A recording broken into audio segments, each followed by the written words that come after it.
சீமான் அவர்களுக்கு ஏற்கனவே நடத்தின கருத்து கணிப்புப்படி 8 to 10% வரைக்குமே அவருக்கு ஓட் பேங்கிங் இருந்தது. ஆனால் இந்த முறை நடத்தும் போது 4-5% மட்டும்தான் இருக்கு அப்படிங்கிறவங்க நிறைய விஷயங்களை பார்க்க முடியுது. இந்த சரிவு திடீர்னு ஏன், அப்படி என்ன ஜாதகத்தில் கால மாற்றங்கள், எதனால இது நடந்திருக்கு? இல்லை, கால மாற்றங்கள்ங்கிறத பார்த்த உங்களுக்கு 2.5 வருஷத்துக்கு ஒரு முறை சனி பயிற்சி ஆகும். குரு ராகு பயிற்சி அதே போல் 1 வருடம் 1 வருடத்திற்கு ஒரு முறை நடக்கும். 11ல் இப்போ குரு பகவான் இருக்கார், அவரும் 12ஆம் வீட்டுக்கு வரப்போகிறாரு. ராசிக்கு 7ல் ராகு, செவ்வாய், சூரியன், புதன் எல்லா கிரகங்களும் இருக்குது.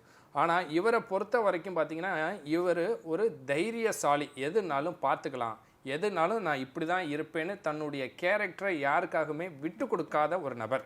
ஸ்டெபனான ஆளுன்னு சொல்லுவாங்க இல்லையா, அது மாதிரி இவருடைய ஜாதகமே அதிகாரமிக்க ஜாதகம்.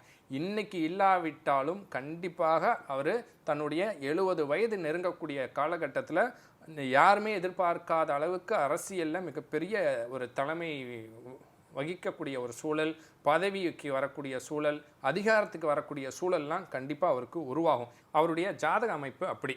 ஸோ அவருக்கு அப்படிங்கும்போது இதுக்கு முன்னாடி கண்டகச்சனி நடந்தது, இப்போ அஷ்டமத்து சனி. நீங்கள் அவருடைய வளர்ச்சி ஆரம்பத்துலேருந்து பார்த்தீங்கனாலே கீழேருந்து படிப்படியாக உயர்ந்து தான் வந்தாரே தவிர மேலே ஏறி மறுபடியும் அவர் கீழெல்லாம் இறங்கலை. நீங்கள் கருத்து கணிப்புன்னு சொல்கிறீங்க, ஒவ்வொரு கருத்து கணிப்பும் ஒவ்வொரு விதமாக இருக்கும்.